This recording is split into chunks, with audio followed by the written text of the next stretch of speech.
नमस्कार दोस्तों, study IQ में आप सभी का स्वागत है। मेरा नाम है डॉक्टर महिपाल सिंह राठौड़ और आज इस वीडियो में मैं आपके साथ डिस्कस करूंगा नए पंबन ब्रिज के बारे में।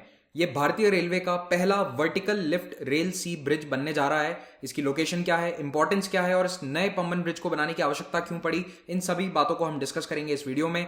अगर आप मुझसे सोशल मीडिया पर कनेक्ट करना चाहते हैं तो ट्विटर, फेसबुक या इंस्टाग्राम पर मुझे महिपाल राठौड़ हैंडल पर फॉलो कर सकते हैं। मेरे सभी लेक्चर्स की अपडेट्स भी आपको इन आईडीज पर प्राप्त हो जाएगी। अगर आप पीडीएफ डाउनलोड करना चाहते हैं तो इस टेलीग्राम चैनल को आप फॉलो कर सकते हैं। Again the name is same, Mahipal Rathore.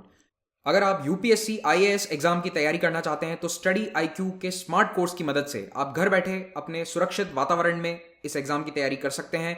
जल्द से जल्द डाउनलोड करें स्टडी आईक्यू ऐप और वहां पर इस कोर्स के फीचर्स को आप चेकआउट कर सकते हैं। यहां पर ना केवल वीडियो क्लासेस आपको मिलेंगी, उसके अलावा भी बहुत सारे फीचर्स हैं जिनको आप इस कोर्स में देख सकते हैं। पंबन ब्रिज की लोकेशन को हम एक बार मैप में देखेंगे तो अगर हम दक्षिण भारत में जूम इन करते हैं तो यहां पर आप देखेंगे कि भारत और श्रीलंका के बीच में एक आइलैंड है जिसका नाम है रामेश्वरम। और ये रामेश्वरम आइलैंड बहुत ही इंपॉर्टेंट है हिंदू मान्यता में, हिंदू धर्म में, क्योंकि यहां पर रामेश्वरम मंदिर है। रामेश्वरम में किसका मंदिर है? राम भगवान का नहीं है। कई लोग नाम से सोचते हैं कि राम भगवान का मंदिर होगा, नहीं, यहां पर राम के ईश शिवजी का मंदिर है, इसीलिए इसे रामेश्वरम कहते हैं। तो रामेश्वरम द्वीप जो है ये एक आइलैंड है और ये भारत का टिप है। और इस द्वीप में भी जो आखिरी पॉइंट है उसे कहते हैं धनुषकोडी। तो ये धनुषकोडी है और धनुषकोडी से आगे आप देखेंगे कि कुछ ही दूरी पर यहां श्रीलंका का एरिया शुरू हो जाता है। ओके, और ये वाटर बॉडीज कौन सी हैं? ये है पॉक बे, ये है गल्फ ऑफ मन्नार और इन्हीं दोनों के बीच में स्थित है रामेश्वरम। अब रामेश्वरम द्वीप को भारत के मेन लैंड से जोड़ने के लिए आज से 100 साल पहले तक कोई ब्रिज नहीं था। अब तो हम गूगल मैप पे देख रहे हैं तो यहां पर एक रोड आपको नजर आ रही है, ये ब्रिज नजर आ रहा है। तो इस वक्त ये ब्रिज एग्जिस्ट करता है, लेकिन 1914 तक, 1914 तक यहां पर कोई भी ब्रिज नहीं था। तब पहली बार एक ब्रिज बनाया गया, रेलवे ब्रिज, पंबन ब्रिज उसका नाम था। और 1988 में रोड ब्रिज बनाया गया। लेकिन अब इसी स्थान पर पैरेलल एक नया रेलवे ब्रिज बनाया जा रहा है और इसी को हम कहते हैं न्यू पंबन ब्रिज। और यहां पे याद रखिएगा, रेलवे लाइन ना केवल पंबन तक जाती है बल्कि धनुषकोडी तक भी पहले रेलवे लाइन जाती थी। हालांकि 1964 में एक बहुत बड़ा साइक्लोन आया था जिसके कारण ये रेलवे लाइन डैमेज हो गई थी और इस वक्त वो नहीं चलती है। लेकिन अब रेलवेज का ये भी प्लान है कि यहां से जो पुरानी रेलवे लाइन है इसको फिर से चालू किया जाए और यहां धनुषकोडी तक रेलवे फैसिलिटी प्रोवाइड करी जाए, क्योंकि अब बहुत सारे टूरिस्ट आते हैं यहाँ पर। तो रिलीजियस टूरिज्म है और उसके अलावा भी टूरिज्म है, तो धनुषकोडी तक बहुत लोग जाते हैं, तो उनके लिए रेलवे सुविधा हो जाएगी। और रामेश्वरम डेफिनेटली यहाँ पर मंदिर है तो यहाँ बहुत लोग आते हैं, तो उनके लिए भी सुविधा बढ़ जाएगी। सन 1914 में जो रेलवे ब्रिज बना था वो कुछ ऐसा नजर आता है। ये उसके कुछ फोटोग्राफ्स हैं। 2 किलोमीटर से थोड़ा सा ज्यादा लंबा ये ब्रिज है जिससे ट्रेन कनेक्टिविटी रामेश्वरम आइलैंड को मिल जाती है। तो इसी को हम कहते हैं पंबन ब्रिज। लेकिन अब कुछ ही साल में ये पुराना पंबन ब्रिज कहलाएगा। तो पंबन ब्रिज एक रेलवे ब्रिज है जो मंडपम, जो तमिलनाडु मेनलैंड में स्थित है, वहां से पंबन टाउन को कनेक्ट करता है। पंबन कहां पर स्थित है? रामेश्वरम द्वीप पर। ओके, ये 1914 में चालू हुआ था, 1911 में बनना शुरू हुआ था और ये 100 सालों तक भारत का सबसे लंबा सी ब्रिज था। ठीक है, ये भारत का पहला समुद्र ब्रिज भी था और सबसे लंबा सी ब्रिज भी था। जब तक कि मुंबई का बांद्रा वर्ली सी लिंक इनॉग्रेट नहीं हुआ था 2010 में, तब तक 100 सालों तक, ऑलमोस्ट 100 ईयर्स तक ये भारत का सबसे लंबा सी ब्रिज था।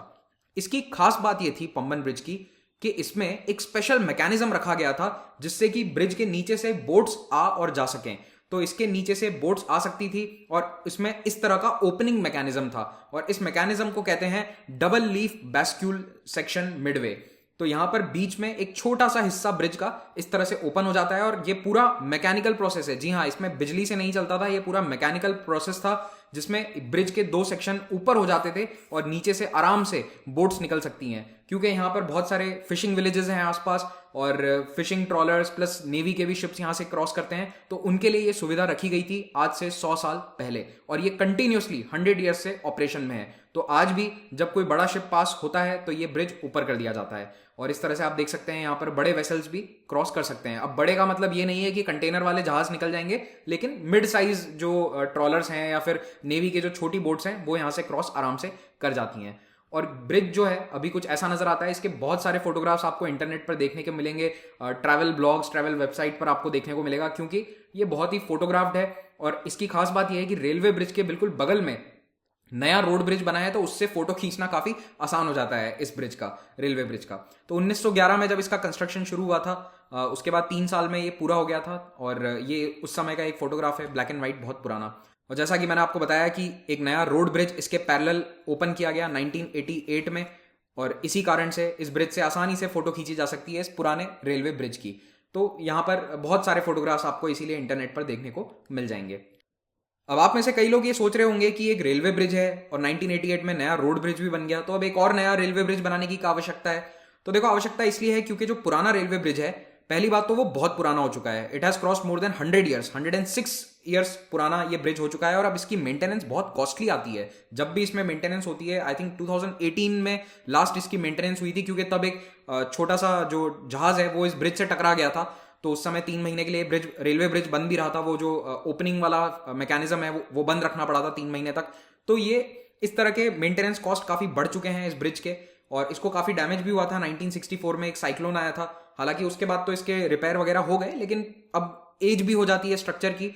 और दूसरा, रेलवे को बहुत बड़ी समस्या है, क्योंकि ये ब्रिज पुराना है तो इसके ऊपर बहुत ज्यादा भारी ट्रेन नहीं चलाई जा सकती। इसका वेट जो है वो लिमिटेड वेट कैरी कर सकती है। और दूसरी चीज, यहाँ पर ट्रेन को बहुत ज्यादा स्पीड पर नहीं चलाया जा सकता, ट्रेन की स्पीड स्लो करनी पड़ती है। तो कुल मिलाकर रेलवेज ये चाहता है कि अब यहाँ पर हाई स्पीड में ट्रेन ऑपरेट हो सके और ज्यादा वॉल्यूम ऑफ ट्रैफिक हो सके। अभी लिमिटेड अमाउंट ऑफ ट्रेन चलाई जाती है, क्योंकि ब्रिज इतना अच्छा नहीं है कि उस पर दिन में 25-30 ट्रेन क्रॉस कर जाए and it will stay strong. तो लिमिटेड ट्रेन हैं, स्लो स्पीड पर चलती हैं। तो ये वाला एक बॉटल नेक आप कह सकते हैं कि आ जाता है। और रामेश्वरम रिलीजियस सिग्निफिकेंस बहुत ज्यादा है, यहाँ पर बहुत सारे पिलग्रिम्स आते हैं, टूरिस्ट आते हैं, तो उनको सर्विस प्रोवाइड करने के लिए अब रेलवे चाहता है कि एक नया ब्रिज बनाया जाए। तो अब ये नया ब्रिज भी पैरेलल बनेगा पुराने ब्रिज के। तो अब आपको एक साथ 3 ब्रिज नजर आएंगे कुछ इस तरह से।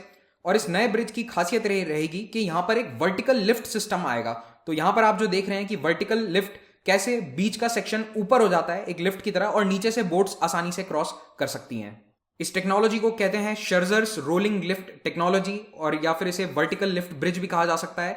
भारत का ये पहला वर्टिकल लिफ्ट रेल सी ब्रिज बन जाएगा। और इसमें एक और फायदा है कि पुराने ब्रिज के कंपैरिजन में इसे थोड़ा सा ऊंचा बनाया जा रहा है, 3 मीटर्स टॉलर।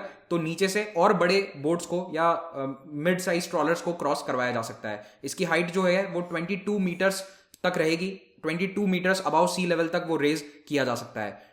ब्रिज को बनाने की लागत 250 करोड़ रुपए आंकी गई थी। 2019 में प्रधानमंत्री नरेंद्र मोदी जी ने इसका इनॉग्रेशन किया था, लेकिन अभी लॉकडाउन के कारण यहाँ काम रोकना पड़ा, और अब फिर से जब काम चालू हुआ है तो ऐसा बताया जा रहा है न्यूज में कि 30 करोड़ इसका बजट बढ़ गया है। तो अब ये 280 करोड़ का पड़ेगा, और 2022 तक ये ब्रिज बनकर तैयार हो जाएगा।